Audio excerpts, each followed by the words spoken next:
Good morning, Grace family. Our scripture reading today is selected verses from Hebrews chapter 11. By faith, Abraham, when called to go to a place he would later receive as his inheritance, obeyed and went, even though he did not know where he was going. By faith, he made his home in the promised land like a stranger in a foreign country. He lived in tents, as did Isaac and Jacob, who were heirs with him of the same promise. For he was looking forward to the city with foundations, whose architect and builder is God. All these people were still living by faith when they died. They did not receive the things promised. They only saw them and welcomed them from a distance, admitting that they were foreigners and strangers on earth. People who say such things show that they are looking for a country of their own. If they had been thinking of the country they had left, they would have had opportunity to return. Instead, they were longing for a better country, a heavenly one. Therefore, God is not ashamed to be called their God, for he has prepared a city for them. These were all commended for their faith, yet none of them received what had been promised, since God had planned something better for us, so that only together with us would they be made perfect.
Good morning, everyone. Thanks for coming. Whenever I'm asked to read the Declaration of Independence, I take the opportunity to study a little bit about it.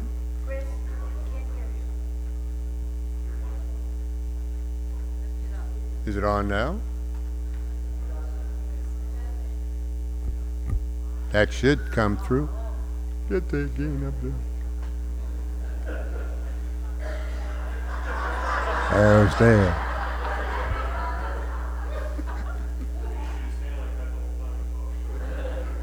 Thank you, Jason. Can you hear me now? Yes. I'm sorry about that. But I take the opportunity to study a little bit, and I was always curious about the formation of the Declaration of Independence. It did not happen overnight. There was a group of what we affectionately call our founding fathers who got together and said, we've got to do something. This is just getting a little bit too tough. We do not, under any circumstances, want to submit a declaration of war against the strongest power in the world. So they decided to work on something different, the Declaration of Independence. And they chose, as the leader of this group to determine who to do it, they chose John Adams. And John Adams was, by many, a very successful lawyer in Boston, and he was considered one of the founding fathers and a very astute man. He was 40 years old. And many of them encouraged John Adams to write the Declaration of Independence, and he deferred for 3 reasons. The first reason was he was not as good a writer as some others. The second was he was not charismatic. He was an older guy, and thirdly, he was not a Virginian. So he chose Thomas Jefferson, and that's why we ended up with Thomas Jefferson, who did a marvelous job. This was presented to Congress not long after the Virginia Bill of Rights, in fact, less than a month after that. And it was presented on July 4th, 1776, and it was the unanimous Declaration of Independence of the United States of America. When in the course of human events it becomes necessary for one people to dissolve the political bands which have connected them with another, and to assume, I've got some weird glasses on here, let me assume the powers of the earth, the separate and equal station to which the laws of nature and of nature's God entitle them, a decent respect to the opinions of mankind requires that they should declare the causes which impel them to the separation. We hold these truths to be self-evident. All men are created equal. They are all endowed by their Creator with certain unalienable rights. Among these are life, liberty, and the pursuit of happiness. To secure these rights, governments are instituted among men, deriving their just powers from the consent of the governed. That whenever any form of government becomes destructive of these ends, it is the right of the people to alter and to abolish it, and to institute new government, laying its foundation on such principles, and organizing its powers in such form as to them shall seem most likely to affect their safety and happiness.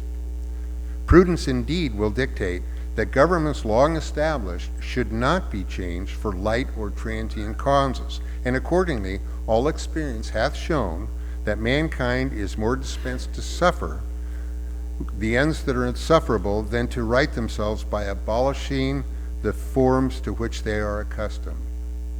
But when a long train of abuses and usurpations, pursuing invariably the same object, evinces a design to reduce them under absolute despotism, it is their right, it is their duty to throw off such government and to provide new guards for their future security.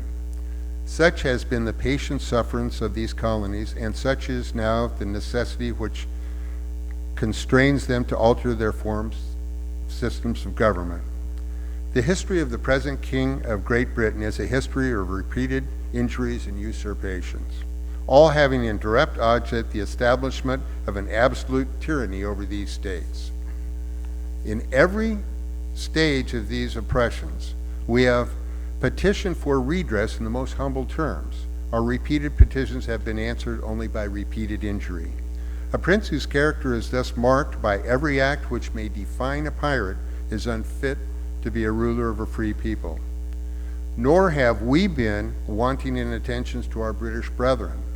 We have warned them from time to time of the attempts of their legislature to extend an unwarrantable jurisdiction over us. We have reminded them of the circumstances of our immigration and settlement here. We have appealed to their native justice and magnanimity, and we have conjured them by the ties of our common kindred to disavow these usurpations, which would invariably interrupt our connectiveness and correspondence. You'll have to excuse me, for some reason these glasses, either it could be me. They too have been deaf to the voice of justice and consanguinity. We must therefore acquiesce in the necessity, which denounces our separation, and hold them as we hold the rest of mankind, enemies in war and friends in peace. We therefore, the representatives of the United States of America in General Congress assembled, appealing to the Supreme Judge and the world for the rectitude of our intentions, do, in the name and the authority of the good people of these colonies, solemnly publish and declare that these united colonies are and are of right, free, and independent states, and that they are absolved from all allegiance to the British Crown, and all political connection between them and the state of Great Britain is and ought to be totally dissolved, and that free and independent states, they can do a number of things: have full power to levy war, conclude peace, contract alliances, establish commerce, and to do all the other things which independent states have a right to do. And for the support of this declaration, with a firm reliance on the protection of the divine providence, we mutually pledge to each other our lives, our fortunes, and our sacred honor.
after having heard what Chris read, and living in a country like ours, even to this day, that country needs to be defended.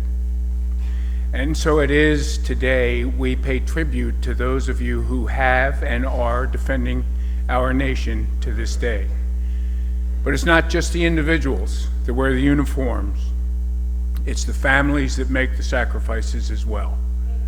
So what we ask is, when you hear your service tune, that's a song. When you hear your service anthem, we ask that you as a family, a serving family, stand and we pay tribute to you. Thank you.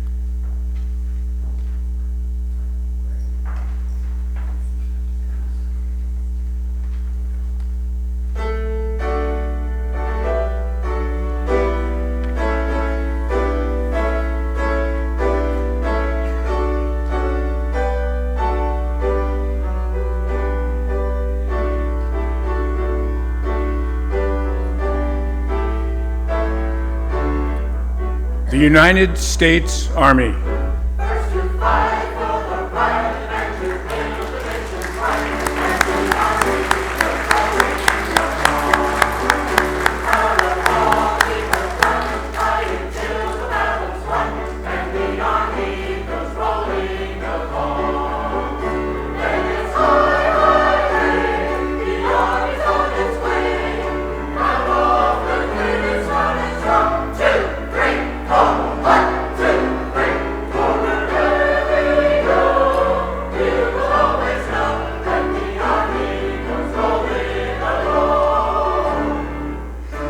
The United States Marine Corps.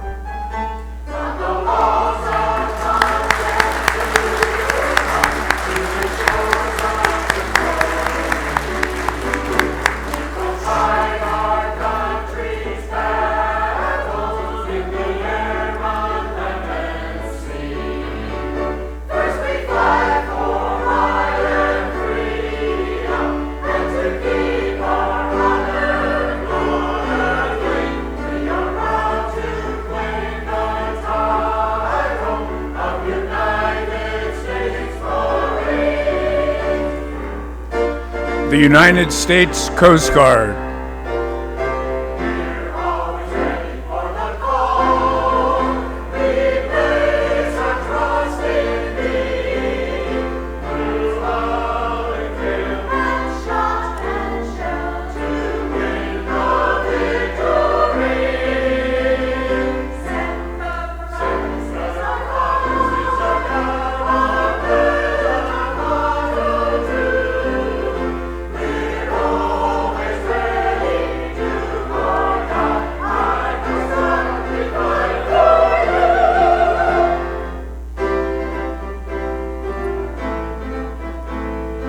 The United States Navy.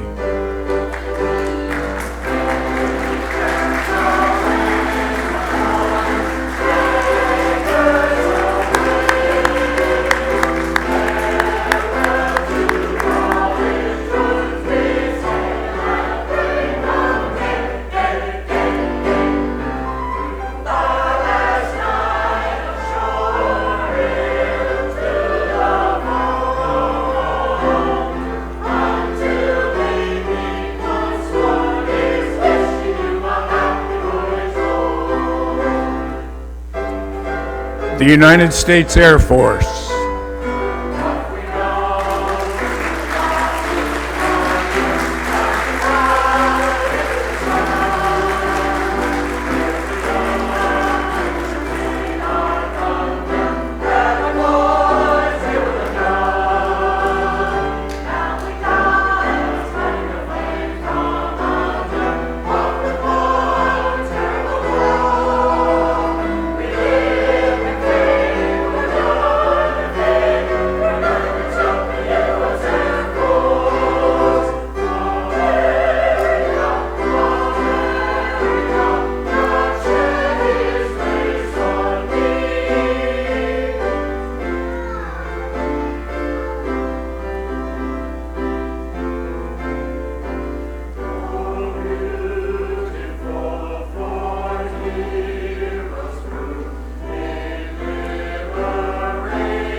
It's good to see all of you here.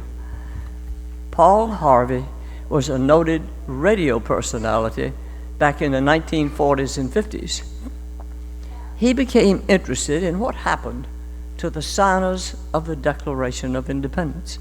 So he did a lot of research. And this little book is the result of his research.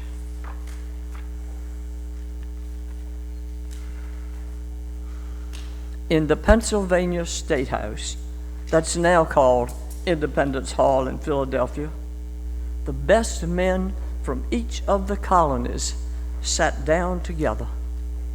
It was a fortunate hour in our nation's history, one of those rare occasions in the lives of men when we had greatness to spare. These were men of means, well educated. 24 were lawyers and jurists. 9 were farmers and owners of large plantations. On June 11, a committee sat down to draw up a Declaration of Independence. We were going to tell our British fatherland no more rule by redcoats. Below the dam of ruthless foreign rule, the stream of freedom was running shallow and muddy. We were lighting the fuse to dynamite that dam.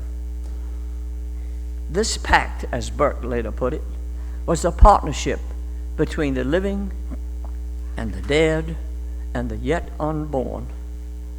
There was no bigotry, no demagoguery in this group. All had shared hardships. Jefferson finished a draft of the document in 17 days. Congress adopted it in July.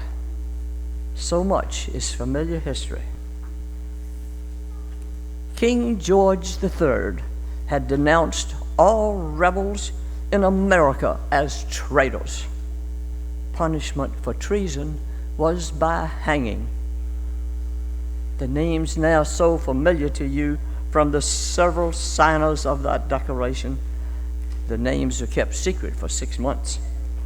For each knew the full meaning of that magnificent last paragraph, in which his signature pledged his life, his fortune, and his sacred honor.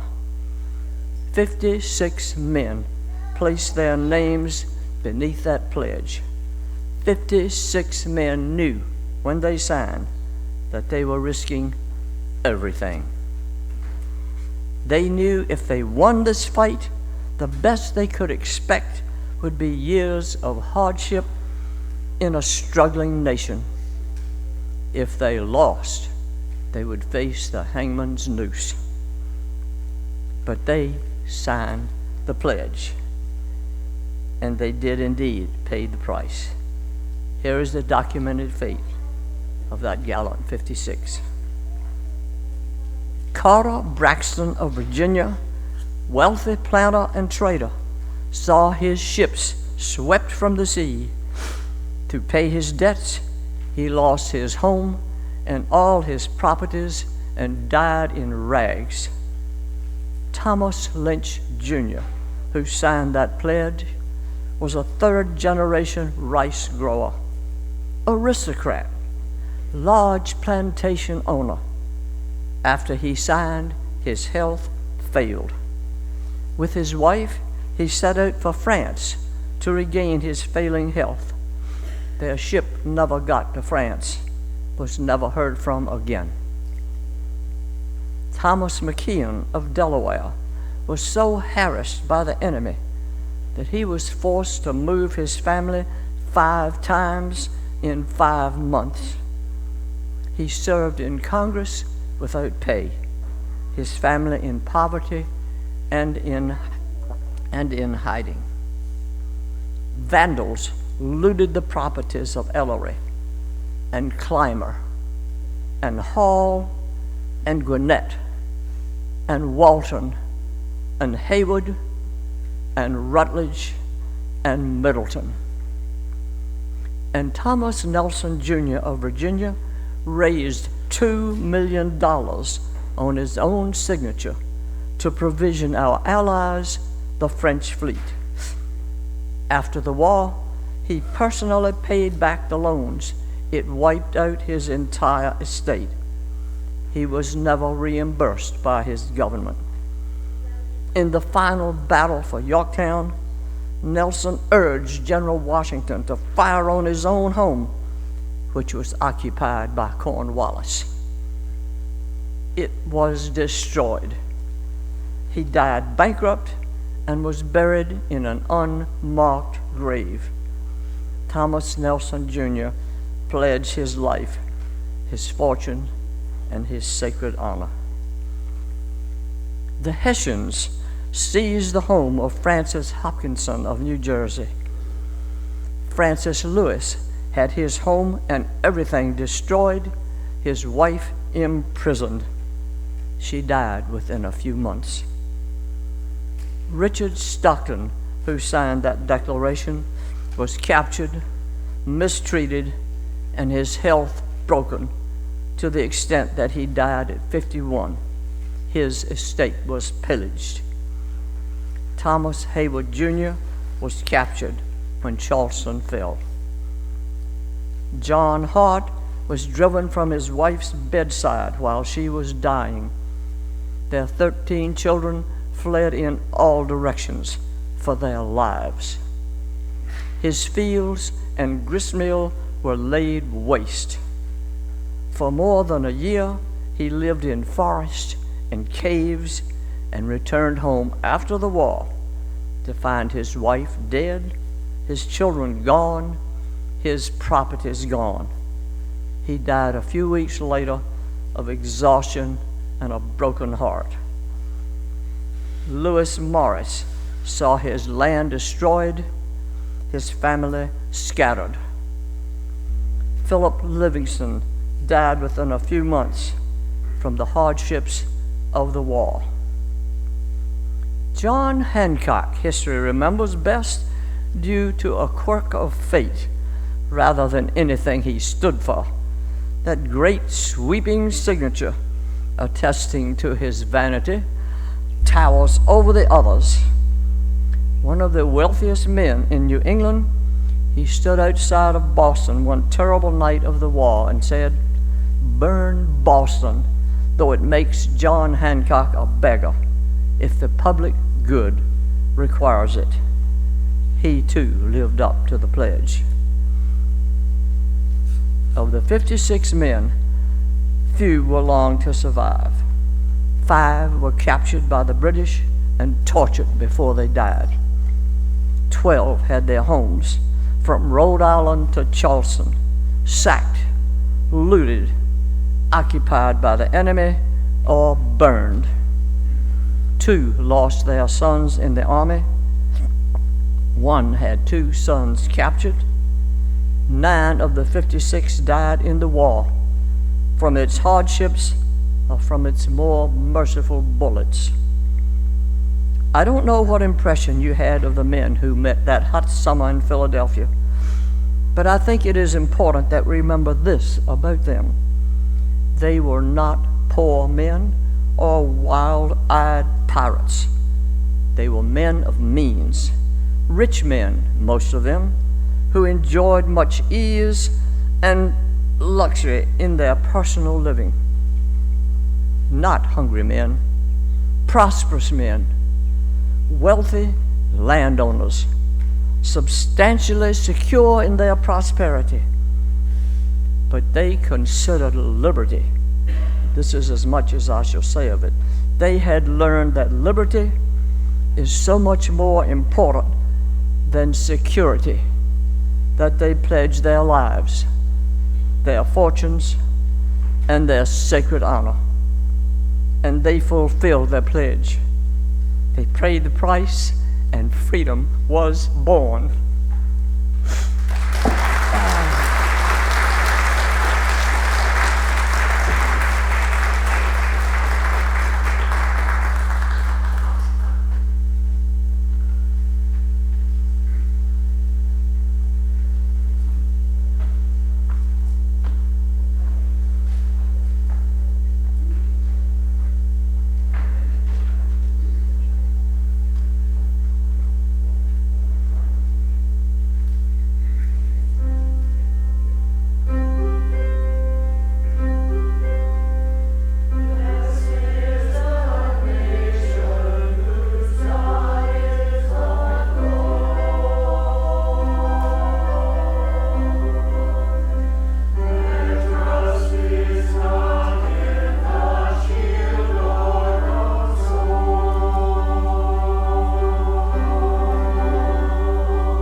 From Massachusetts. John Adams, Samuel Adams, John Hancock, Robert Treat Payne, Elbridge Gary. From Connecticut. Roger Sherman, Samuel Huntington, William Williams, Oliver Wolcott. From New Hampshire. Josiah Bartlett, William Whipple, Matthew Thornton. From Rhode Island. Stephen Hopkins, William Ellery. From Pennsylvania. Benjamin Franklin, Dr. Benjamin Rush, Robert Morris, John Morton, George Clymer, James Smith, George Taylor, James Wilson, George Ross. From New York. William Floyd, Philip Livingston, Francis Lewis, Lewis Morris. From New Jersey. Richard Stockton, John Witherspoon, Francis Hopkinson, John Hart, Abraham Clark. From Delaware. Caesar Rodney, Thomas McKean, George Reed. From Maryland. Samuel Chase, William Paca, Thomas Stone, Charles Carroll of Carrollton. From Virginia. Thomas Jefferson, George Wythe, Richard Henry Lee, Benjamin Harrison, Thomas Nelson Jr., Francis Lightfoot Lee, Carter Braxton. From North Carolina. William Hooper, Joseph Hughes, John Penn. From South Carolina. Edward Rutledge, Thomas Hayward Jr., Thomas Lynch Jr., Arthur Middleton. From Georgia. Button Gwyneth, Lyman Hall, and George Walton.